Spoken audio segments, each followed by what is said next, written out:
Welcome, everyone. Thank you so much for joining us today. My name is Tim Von Stetten. I'm the Senior Assistant Director for Regional Engagement with the William & Mary Alumni Association, and we're excited to welcome you to today's Q&A with Professor Margaret Saha and several of our students. Before we begin, I'd like to highlight a few upcoming events that we have coming through the William & Mary Alumni Association. First off, tonight at 6 o'clock, alumni Elizabeth Crawford, class of 15, is leading a virtual strength workout that can be adapted to any strength or fitness level, so you're welcome to join. On August 12th, tune into a conversation with alumna Tamara Copeland, class of 73, who will lead a conversation on her recently published book about her experience as an African-American woman growing up in civil rights era Richmond. Finally, we're also highlighting alumni authors and hosting readings of their children's books. Parents and alumni with children are encouraged to attend on August 18th or 24th with Hillary Grant Dixon and Lisa Rogers. I'd also encourage you to join William & Mary Switchboard, which is an online platform where the William & Mary community can connect with one another easily and directly. This platform is best described as a fusion of LinkedIn and Craigslist, but exclusively for the William & Mary community. And now just a few housekeeping items before we get started. All attendee mics are muted for the best sound quality. And this event is best viewed in speaker view. So if you scroll to the top right of your screen, you'll be able to select speaker view instead of gallery view. Questions are encouraged and we'll answer as many questions as time will allow. If you roll to the bottom of your screen, you'll see a chat icon, and that's the best place to submit your questions, and we'll get to as many as time will allow. And finally, this event will be recorded today and sent to all registrants after the event. So now, without further ado, I'd like to introduce Dr. Margaret Saha, who's Chancellor Professor of Biology and a molecular developmental biologist. Professor Saha has also served as the faculty advisor to the William & Mary iGEM team for the past 7 years, through which she and her students apply emerging engineering approaches to important biological problems. 3 of her students have also joined us today: Julia, class of 21, Adam, class of 21, and Batio, class of 2022. And also with us today are Steve Otto and Gerald Bullock. Steve is the Director of Communications for Arts and Sciences, and Gerald is the Executive Director of Development for Arts and Sciences. And so with that, I will turn things over to you, Professor Saha. Okay. Well, thank you so much for this wonderful opportunity. I'm absolutely delighted to chat with everybody today about the work that our iGEM team is doing related to COVID-19. And as a special bonus that you've just heard about, you will get to hear from 3 of our absolutely spectacular students who are actually doing this work. As you probably know, engaging students in authentic research, really cutting-edge research, is a hallmark of William & Mary, and you're going to get to see that firsthand here. However, before we discuss our research, I'd like to provide just a bit of background about a few phrases in the title slide here. So if we could go to the next slide. First of all, synthetic biology. What is this? Synthetic biology is actually a relatively new field that combines in a very integrative way mathematics and engineering. It really applies engineering approaches and concepts in a very meaningful way to biological problems. The goal here is to design or redesign biological entities. This could be a simple gene, but more often it's actually a cell or even an organism. So it's this engineering approach to biology. And we want to do this redesign, so that the cell has new and very useful functions. So in this diagram over here, what we're trying to show is that there are these inputs. So this is an engineering type diagram here. This could be a chemical, a metal ion, light, heat, or to use a very relevant example right now, nucleic acid in the form of RNA from SARS-CoV-2, the virus that causes COVID. So we could have RNA, and then what we're doing as part of synthetic biology is designing a circuit here. This may look very familiar from engineering diagrams. if you are an engineer and are familiar with these. But instead of using copper or silicon, what we're doing here is using DNA. So this part of the circuit is all made from DNA. And this is what our students are doing. And then there's an output, and that output is going to give us something useful. So to continue on with the example that I gave a minute ago with the RNA from COVID, SARS-CoV-2, it goes through this circuit that we have designed. We're not doing this, but other people are, and that it would give some kind of output. For example, a color change of a chemical to let us know that that person is positive, for example, for COVID. This would be the very elusive right now 5-minute test. This does not exist yet, but I could assure you, we wish it did. And we were sure back in March that synthetic biologists would actually have it by now, maybe soon. They are working on it. But I just want to note that virtually all of the vaccine development and the other therapeutics that are going on for COVID, so many of these are actually using synthetic biology approaches. Okay, so that's just a little bit on synthetic biology and this very different approach to biology compared to the ones that certainly I got even when I went to graduate school. Now, what is iGEM? We could go to the next slide. iGEM, and you've heard this acronym, stands for International Genetically Engineered Machine.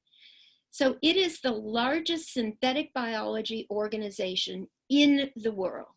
It sponsors so many different types of activities, but one of the major ones is an international competition every year, where at least 300 different teams from virtually all over the world, every continent but Antarctica, come to typically Boston, but we learned that next year it's going to be in Paris, so William and Mary is definitely going to be competing in that one.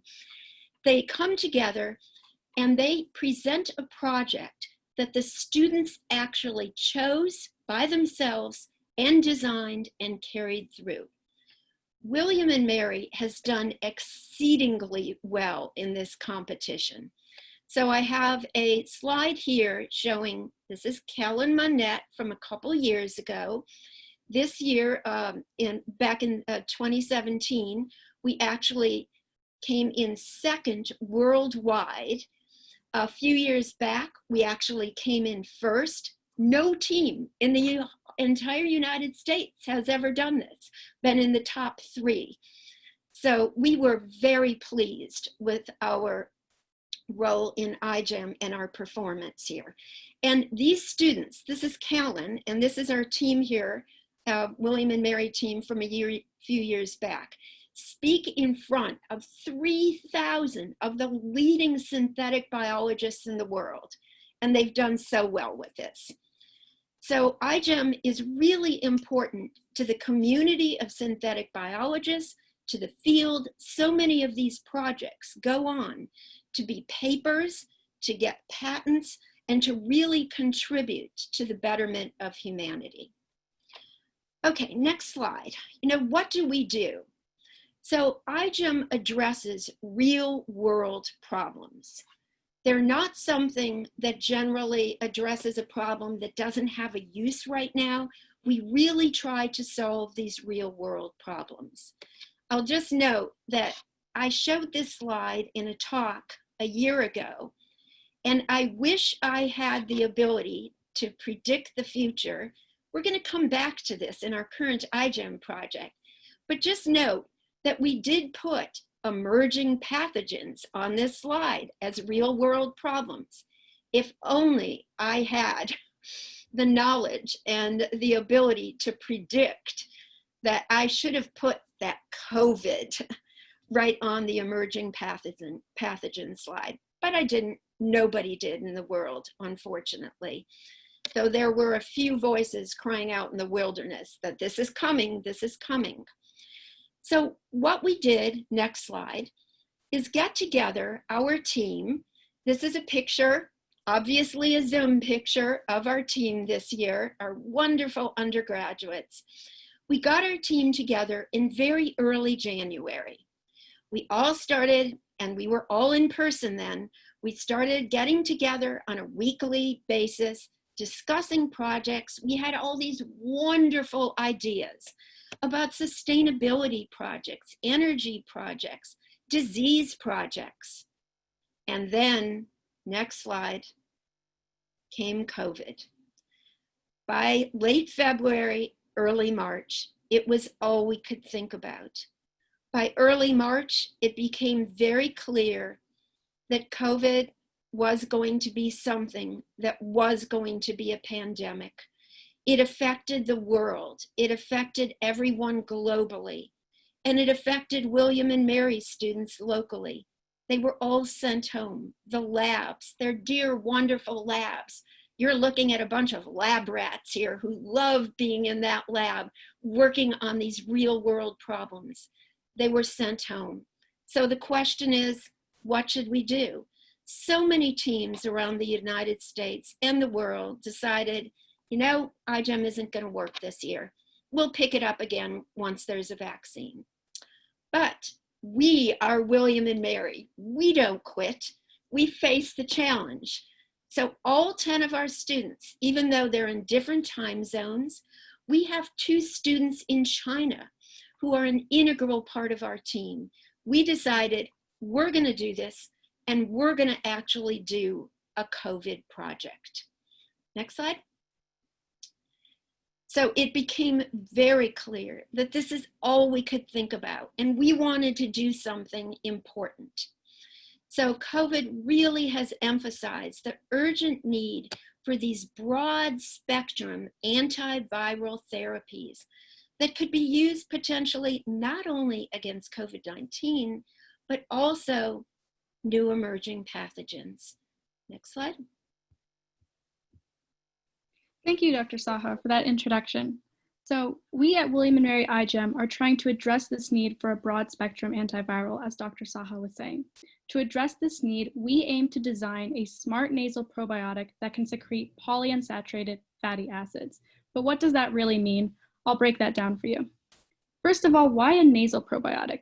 People might be more familiar with the traditional gut probiotic because there are so many food supplements that advertise a probiotic benefit. Yogurt would be a really common example of this. However, viruses like SARS-CoV-2 primarily target the respiratory tract, which they enter through the mouth and through the nose.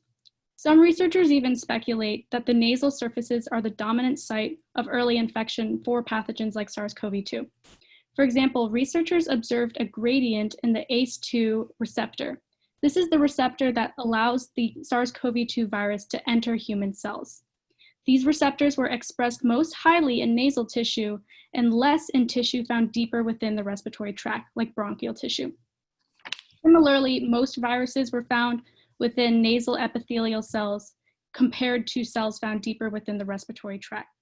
So these two gradients of ACE2 expression and gradients of infectivity, imply that the nasal tissues are particularly vulnerable to infection by SARS-CoV-2, which makes a nasal probiotic very appropriate.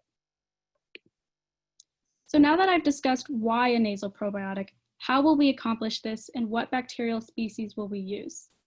There are various bacterial species that natively inhabit the human nasopharyngeal microbiome without causing harm to humans. Some of these species are listed in this diagram on the left of the screen, and this diagram also shows where within the nasopharyngeal microbiome you can find these species. On the right side of the screen are 2 images that show 2 potential candidates of bacterial species that we could use in our probiotic. Both of these are what's called biosafety level 1, which means that they do not cause disease in healthy humans. Since they are harmless to healthy humans, they have the potential to be engineered for useful purposes like providing a health benefit, such as defense against viruses. Lactobacillus casei has even been used previously in trials for nasal probiotics. So once we've chosen the bacterial species we wish to use, what will we have them do, and how will they suppress viral infection? Well, we aim to design our probiotic to secrete a specific type of lipid called polyunsaturated fatty acids, or PUFAs. PUFAs have a variety of antiviral properties, which allow them to be effective against a variety of viruses instead of targeting one specific virus. This is how we could use PUFAs as a broad spectrum antiviral that could, as I mentioned, address a variety of viruses, even viruses that have yet to emerge. PUFAs also have the ability more generally to regulate inflammation in the human body. Two examples of PUFAs can be seen on the right side of the screen.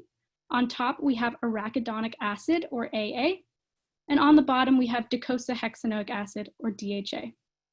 You might recognize DHA as an omega-3 fatty acid, which is contained in fish oils or in diets high in fish, such as the Mediterranean diet.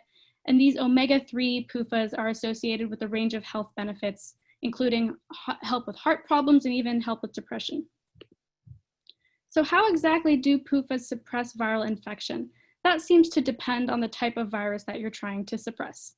So some viruses have their own lipid membrane, a viral envelope, and there's evidence that PUFAs can leak or lyse these envelopes, inactivating the virus. Some viruses use a strategy called membrane rearrangement when they infect human cells. In membrane rearrangement, the viruses rearrange the human host cell membrane in a way that facilitates their replication and helps them to hide from the human immune system. If you're wondering what membrane rearrangement might look like, in this image here, those circles, those bubbles, are double membrane vesicles, which are a form of membrane rearrangement conducted by coronaviruses. There's evidence that PUFAs can suppress viral replication, perhaps by suppressing membrane rearrangement by viruses. Finally, PUFAs can more generally promote an immune response by modulating or regulating inflammation. PUFAs regulate inflammation through their metabolites. So AA is metabolized by the human body into primarily pro-inflammatory metabolites, including prostaglandin E2 and leukotriene B4. On the other hand, DHA is primarily metabolized into anti-inflammatory metabolites, like protectins and resolvins. So when we were deciding what type of PUFA do we want our probiotic to secrete, we had to keep in mind the inflammation-related consequences that the different types of PUFAs might have. Inflammation is good. In fact, a certain amount of inflammation may be necessary to kick a viral infection. However, excess inflammation can be dangerous. For example, if you hear about COVID patients who have a cytokine storm, those patients are suffering from excess levels of inflammation. So our probiotic needs to first secrete AA to allow for the necessary inflammation to occur, but then secrete anti-inflammatory DHA to curb excess inflammation. So how would that work? Well, our probiotic will contain two types of bacteria, represented on this diagram here as bacterium 1 and bacterium 2. At the start of viral infection, the human body releases molecules such as TNF-alpha and IFN gamma. Bacterium 1 will be engineered to have the ability to sense these molecules. By sensing these molecules, bacterium 1 can sense the start of viral infection, and then it will release AA in response. AA will leak and lyse viral membranes, prevent membrane rearrangement by viruses, and also allow for the necessary amount of inflammation by the human body. However, if this inflammation becomes excessive or dangerous, bacterium 2 will respond by releasing anti-inflammatory DHA to counteract that inflammation. And bacterium 2 will be able to sense excess inflammation because it will be engineered to sense excess levels of interleukin 6, which is a pro-inflammatory interleukin. After sensing IL-6, bacterium 2 will shut off production of AA by bacterium 1 and then begin synthesis and secretion of anti-inflammatory DHA. This final regulatory loop that you see on the right side of the page is a form of autoregulation. And by autoregulation, I mean that bacterium 2, once it has produced a sufficient amount of DHA, it will shut off its own production of DHA, thus shutting off the whole circuit. You might be wondering how we get bacteria to do all this. We have to engineer bacteria at the DNA level to give them capabilities that they didn't have previously. For example, we can engineer bacteria at the DNA level to produce proteins that they didn't have before. And these proteins can give them the novel ability to detect molecules like TNF-alpha and IFN gamma. So here's an example of the protein IFN gamma sensor. This is how bacterium 1 will sense IFN gamma. Some bacteria have two membranes, an inner and an outer membrane. The outer membrane faces the extracellular environment where human molecules like IFN gamma can be found. When IFN gamma in the extracellular environment interacts with proteins in the outer membrane, these proteins transduce that signal to proteins in the inner membrane. The interactions of the inner membrane protein activate a protein called PSPF, which is found inside the bacterial cell. In its active form, PSPF will then activate the expression of genes necessary for the synthesis of AA. So through this multi-step pathway, the bacterial cell is able to sense IFN gamma and activate the desired genes in response. And the ability of the bacteria in our probiotic to sense molecules in their environment and respond appropriately distinguishes the antiviral therapy we are proposing from modern antiviral therapies for COVID. For example, you may have heard about remdesivir or dexamethasone. Neither of those therapies can respond to what stage of inflammation or infection the patient is at. But how do we make sure that our design is feasible? Before we go into the lab and do any hands-on experiments, it's important to make sure that our design is feasible from a conceptual standpoint. And we do this by reviewing available literature, consulting experts in our field, and using mathematical modeling. Mathematical modeling not only allows us to determine whether our circuit is feasible, it also allows us to optimize our circuit. We can model different circuits with different combinations of genetic parts and identify the genetic parts that are most effective. So we can use those when we finally go into the lab and do hands-on experiments. We complete modeling through ordinary differential equations, or ODEs. The image on the right shows a very simple example of using ODEs to model a system. In this system, molecule A and molecule B come together to make another molecule, molecule C. The equations below model the amounts of each molecule and how they change over time.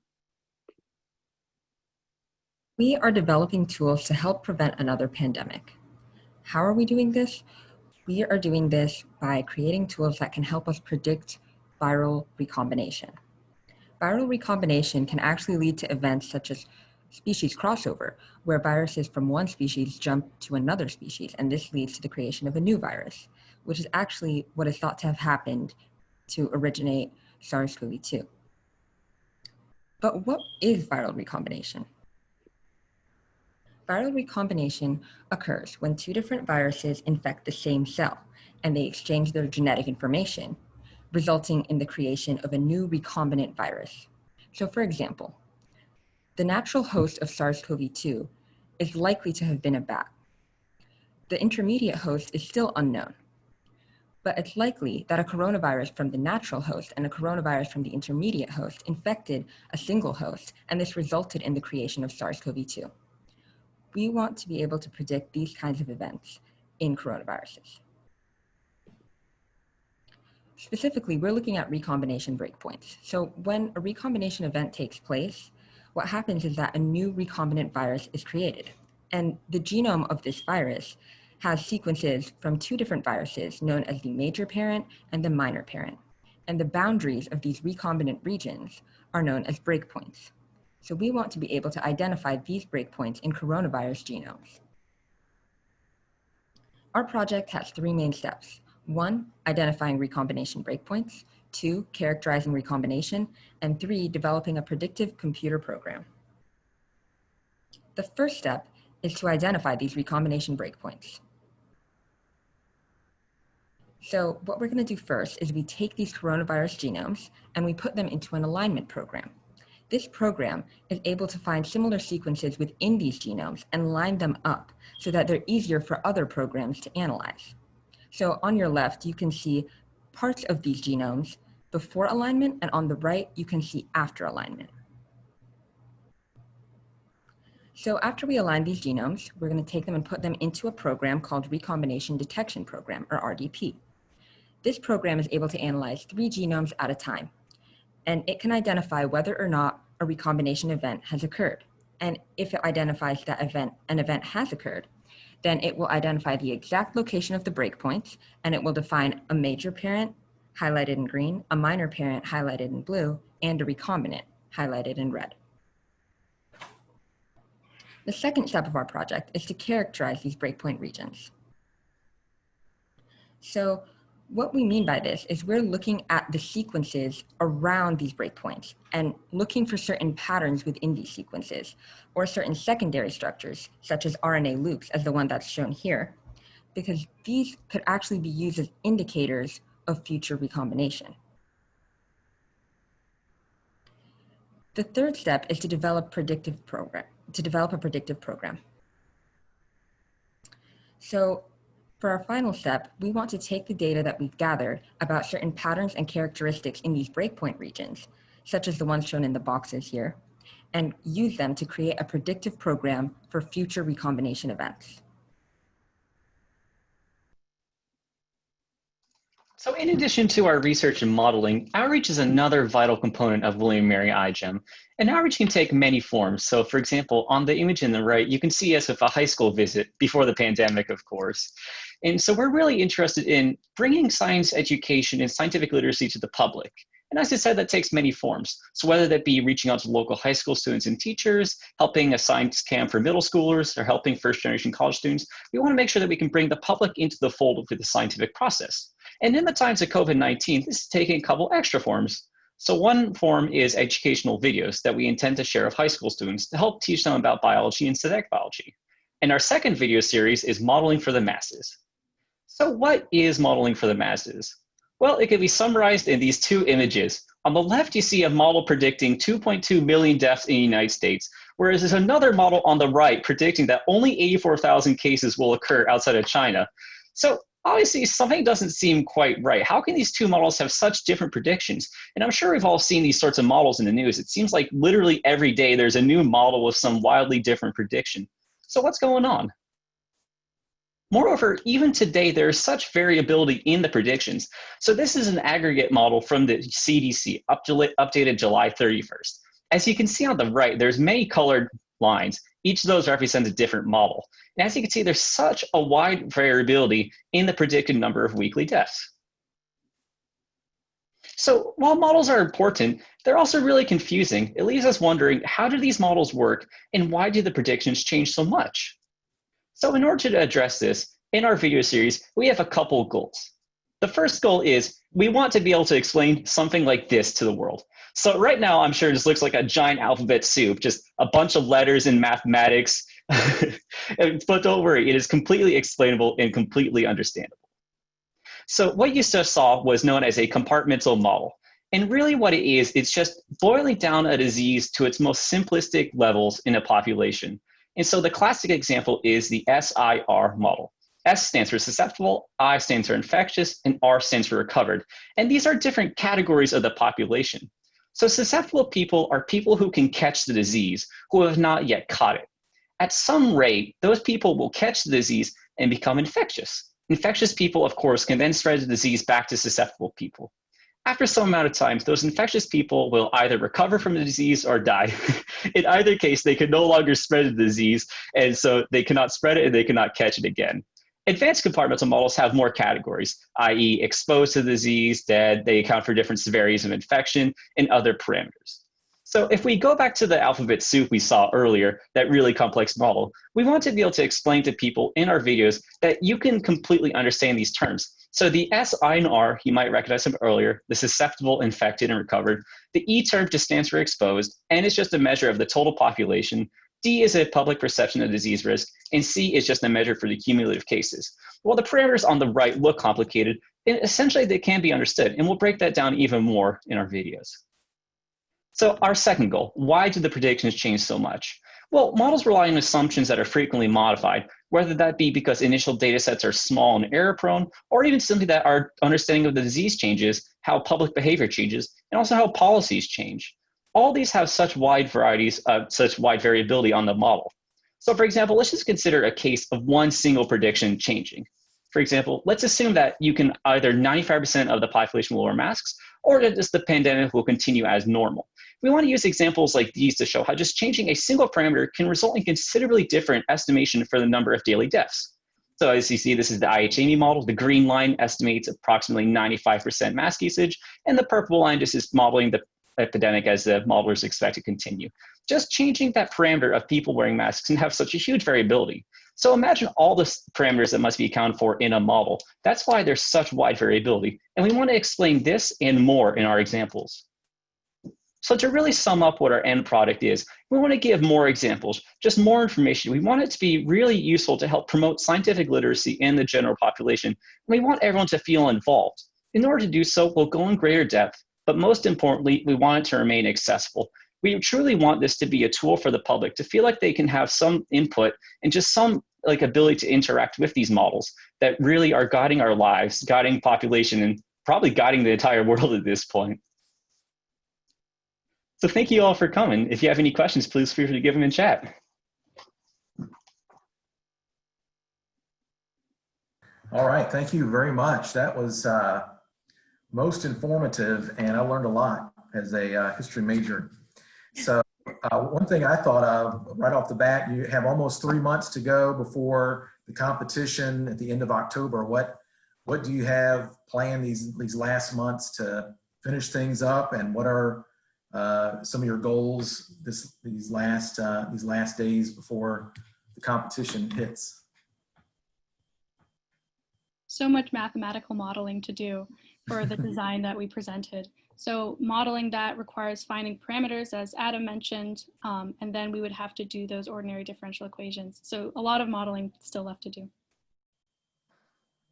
Exactly, a lot of modeling and just wrapping everything together. So we've done a bunch of research, and now we're really getting everything together, getting our products ready to deliver to the public and to present at the competition. And I'll jump in a minute.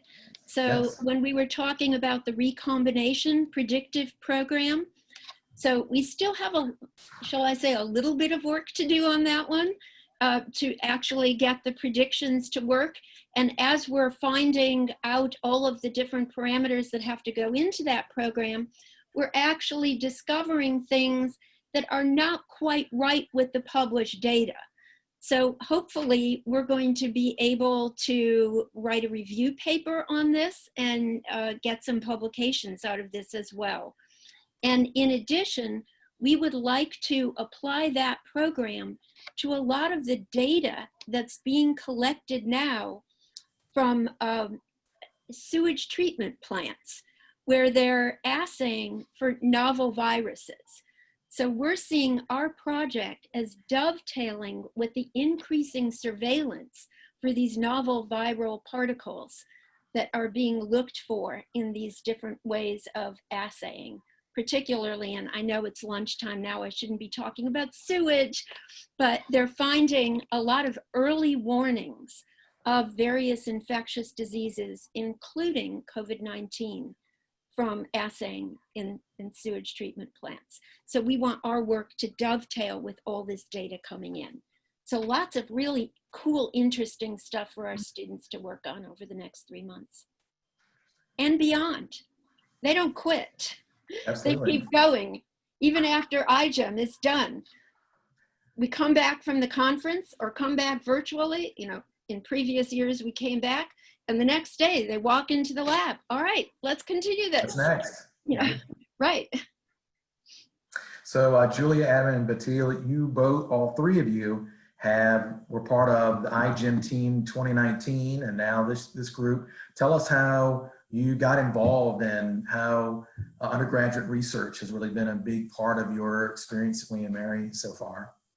I actually joined iGEM prior to last year's team. This is my third year on iGEM. I was also Excellent. on the 2018 team. And even before that, I was doing undergraduate research at William & Mary from honestly like the day I stepped on campus.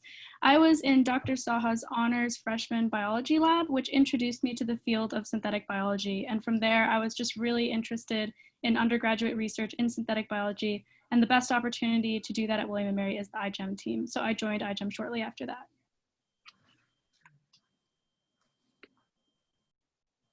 So for me, I was actually in Dr. Saha's freshman biology course, and I was introduced to iGEM through Dr. Saha, and I was really, really inspired by her course, and so I went to the interest meeting, and I was really impressed by the students and just everything that they're working on. And for me, I think iGEM, like really, the fact that it's so impactful, like that you can use it to address these real life application, like these real life problems. I think that's what's so interesting about it. Yeah, so I also joined in 2018 along with Julie, and we were both in Dr. Saha's honors lab.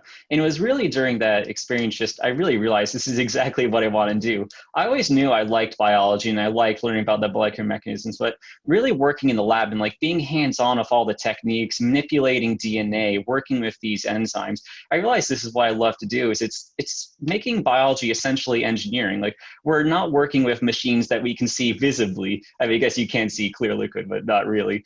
But it's working with these molecular machines and then creating things. It's always been fascinating for me. And so after that lab, I knew exactly I wanted to do iGEM. So I applied that year and I've been doing iGEM ever since.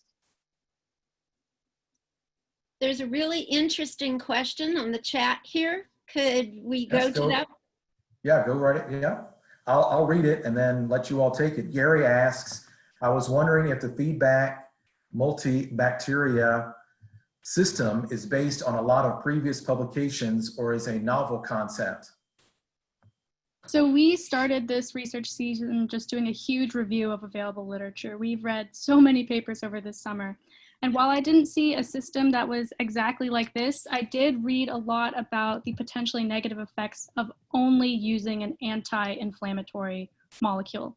So for example, with mice that were infected with influenza, if you treat them with only anti-inflammatory fatty acids like EPA and DHA, they are immunosuppressed and their immune system is dampened to the point where they can't clear the virus effectively.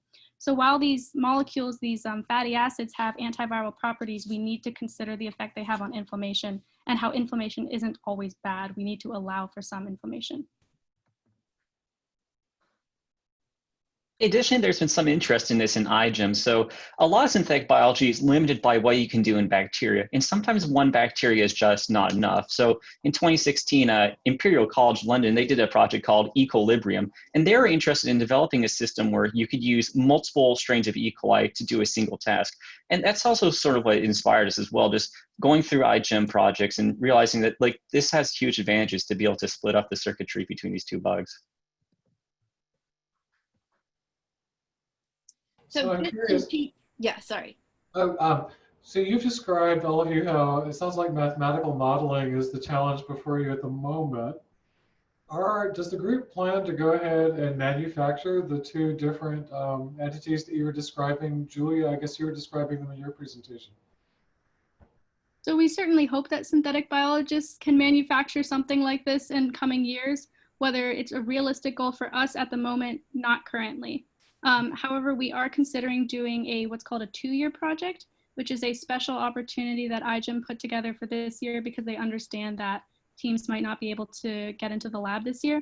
So they're giving teams the opportunity to continue their project next competition season when hopefully people can get back in the lab, but who knows. So there's a possibility that we can do some wet lab if we do a 2-year project. So I'm curious about this because I think it points to the collaboration, and we keep hearing about how with COVID in particular, there's unprecedented collaboration worldwide. It sounds like all of you are approaching your work in a way that other people can benefit from it and pick up the pointers that your work is leading to. How exactly does that work? Absolutely. So we hope that even if we cannot end up with a manufactured end product, people can use our research to continue developing it. For example, we've considered various proteins that we can use for a polyunsaturated fatty acid export system in bacteria, and that has not been previously characterized in the literature. So even if we are only able to model that system, we hope somebody can use that and then put it in the wet lab and come out with an end product so they can pick up wherever we end up leaving off. Exactly, and iGEM is all an open source project, so every part that we make, everything that we design will all be documented in our wiki at the end of the competition, and we'll share it with all the other teams, so hopefully we can help inspire them to do stuff like this in the future too. And our students have been in contact with other people working in this field. So if you want to chat about the human practices part for a minute, that would be great. As I mentioned previously, one of the ways that we can determine the feasibility of our project, in addition to reviewing literature and doing mathematical modeling, is by consulting the experts in this field. So we were thinking of who would be the stakeholders of this end product, who would be using this probiotic, who would be administering it, and that would be medical professionals, including doctors like ENTs, allergists, immunologists. So we reached out to medical doctors and we've been interviewing them to see, like, what do they think is the best way to administer this? What do they think are the biggest design considerations we should have? What do they think are the biggest safety considerations we should have? So we're taking this input from people who would end up using this if this was a physical thing and trying to make our design into the most effective and safe and appealing to use.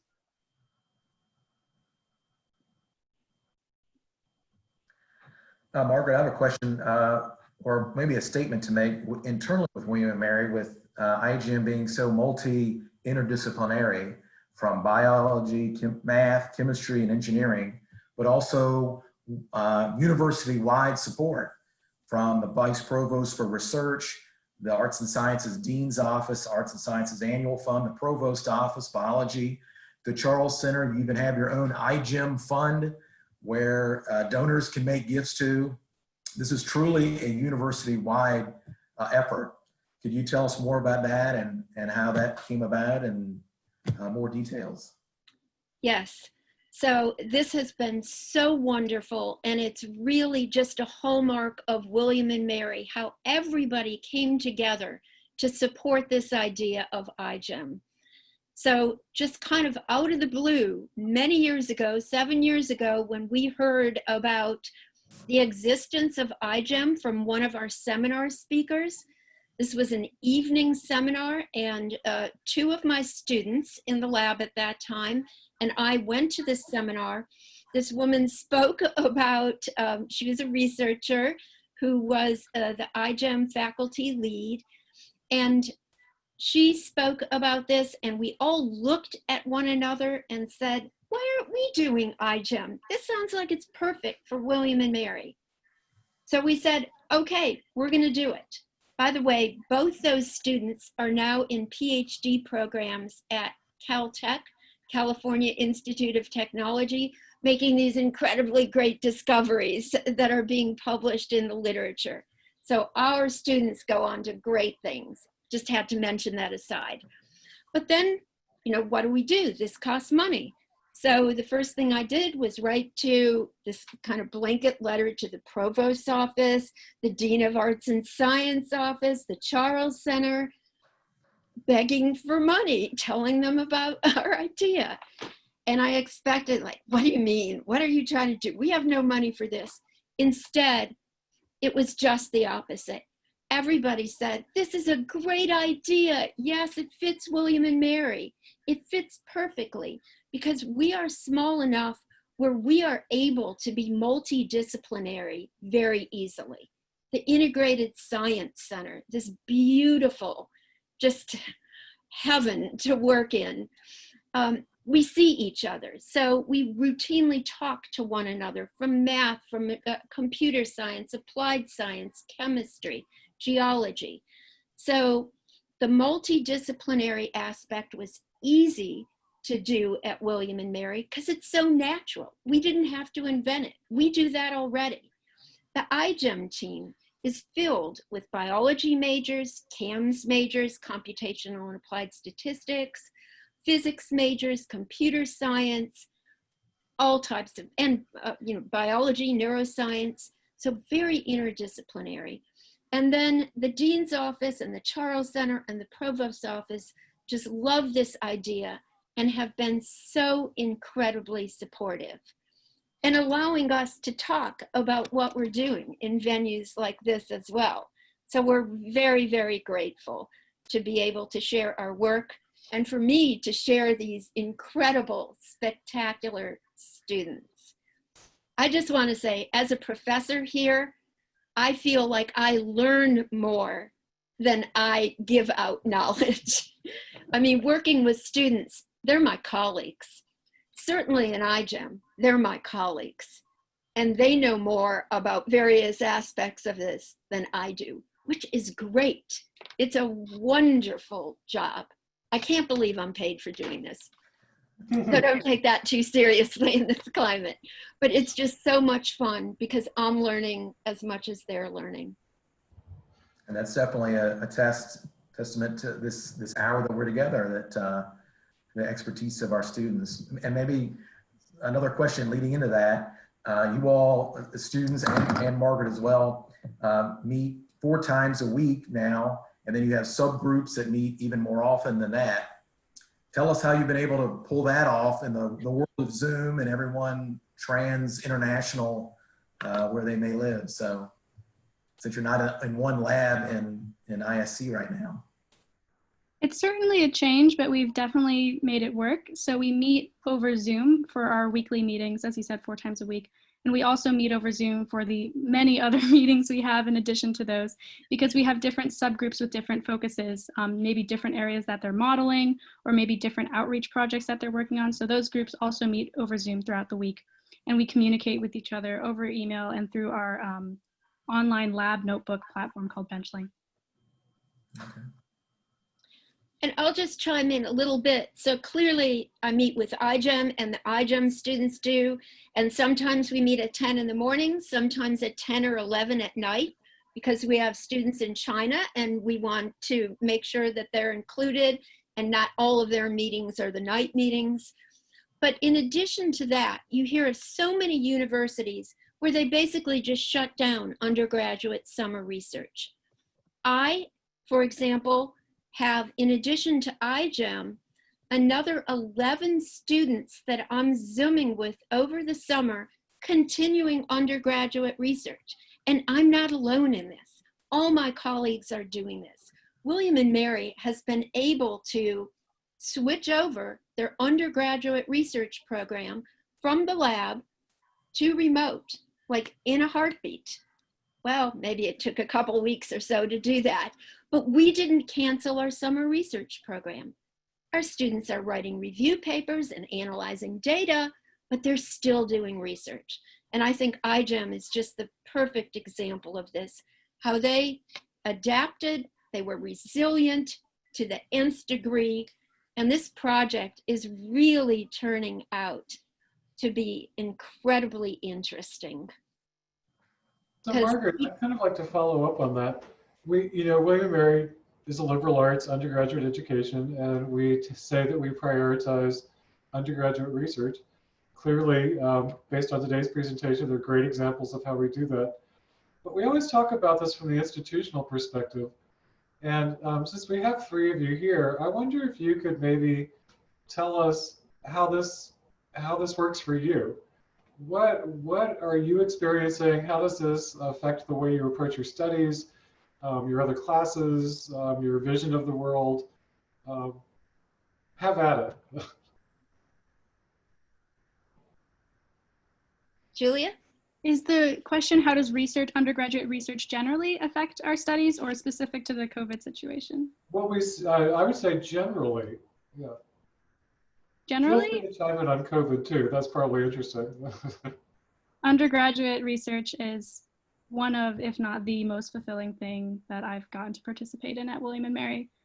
Particularly last year during the iGEM competition, when I would be either in class or in the lab. Just get out of class, walk to the lab. And I would have classes in ISC, so it's just a hallway away. And that's where I wanted to be. There was nowhere else I wanted to be. It's exceptionally fulfilling. And I love how iGEM, the students really get an input into where the project direction goes, instead of going to someone's lab and being told which procedures you're doing that day. We have such a hand in the design process, and we really feel like we have ownership over the project, which is immensely fulfilling. Yeah, I completely agree with Julia. I think that, it means so much that we have this opportunity as undergraduate students that many other undergraduate students don't have. And honestly, I feel like iGEM, it's such a once in a lifetime opportunity. It's really like just working with these amazing people. I remember I came my first year and I had no background experience in research, and I've learned so much, like an unbelievable amount. And it's been so inspiring. You're working with these people every day, and they all want to create like some sort of impact on the world. And we're really trying to do that. And it's been so amazing.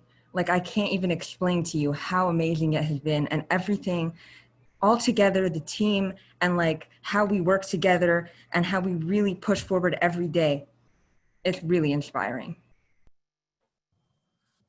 Yeah, I agree completely with Betil and Julia's sentiments. Like undergraduate research at William Mary is such a phenomenal experience, and just the whole iGEM process, it's just an amazing opportunity. Like, I like in just even that we do research at William Mary, I don't think that just fully encapsulates the whole experience. Like for iGEM, it's like almost like an entire research career in one summer. So like you work together to design the project, you go through all your background, you start designing your project, you redesign your project when the first thing you do doesn't exactly work, you adjust, you analyze your data, then you go to a conference at the end and you present your research. It's just phenomenal. Like just comparing it to like friends I know who do research at other institutions, they're like, yeah, my graduate professor, she handed me over some project and we're just working on it. Whereas I feel so honored to be able to just have such a huge input on the research I do here, and I appreciate it so much. And all the research experience is so like, you've as a student in STEM, you feel like you're learning so much and your confidence goes up so much. I remember doing my first like biology lab at William and Mary, and my TAs were people in iGEM, and I was so blown away by them. I was like, they are so competent, they know how to do everything, they're so confident, and they're showing me how to do all these procedures. And then I got to learn how to do that when I joined iGEM. So it's just so good for my confidence and feeling like I know how to do things as a STEM student. And it really is like a unique form of learning you can't just get in classes. So you can learn about the techniques obviously in classes, you can learn about the underlying principles, but like once you actually work with your hands and put it into motion, it just really solidifies it in another way. And Margaret, what you said that earlier when we were speaking was the students that are attracted to iGEM, it's not seniors or juniors, it's those that are freshmen, just starting off and just learning about research, and as a testament today where you've had these students here that have been with you for many years. It's really Yes. It spans the 4 years. And it's such an exciting field. And our students at William and Mary are so smart, so creative. They have a natural sense, it seems, for cutting edge new technologies and approaches. So they're drawn to something like iGEM that is basically melding engineering with biology in a way that it's never been done before, like these multibacterial circuits that are actually communicating with one another to create this machine. They're so excited by that, which is, it just makes it so much fun to deal with and work with these students as an instructor. And Julia and Adam, you're coming up to your senior year or getting ready to start. What do you hope to continue with after May of 2021? What are your hopes to continue this type of research? Or I would love to have a career in research. I am pursuing PhD programs, which I will apply to. I know that research is exactly where I want to be. Exactly the same here. I want to be doing research on the cutting edge of systems and static biology. Like I really want to be able to take my experience in iGEM and just continue it. This is really what I love to do. And Betil, I don't want to leave you out. What thoughts for the future for you someday? Yeah, I definitely want to be a researcher as well. Mm-hmm. Well, our hour is quickly coming to a close. So we wanted to thank you, Adam, Julia, Betil, for being here, and Margaret for your leadership of iGEM these many years and the exciting research that continues to go on. And we look forward to hearing in the coming months more of your research that's happening and great successes come the end of October. Thank you so much for having us. Thank you so much. And I just want to thank everybody for attending, and thank you for letting us present our research and bring our students here. Thanks to Arts and Sciences, the Provost's Office, William and Mary in general, for the incredible support that we get and for making the climate of working here just so wonderful and really so much fun as well. And if any of you in the audience have any real world problems that you want us to solve next year for iGEM, please communicate with us. We really like working with our local community and beyond. So thank you very much. And when we reemerge, your lab is right there on the main floor of the ISC. that our participants today can come and visit your lab and visit you and the students? Absolutely. We used to give lab tours on a weekly basis, and we really miss it. So please stay in touch with us.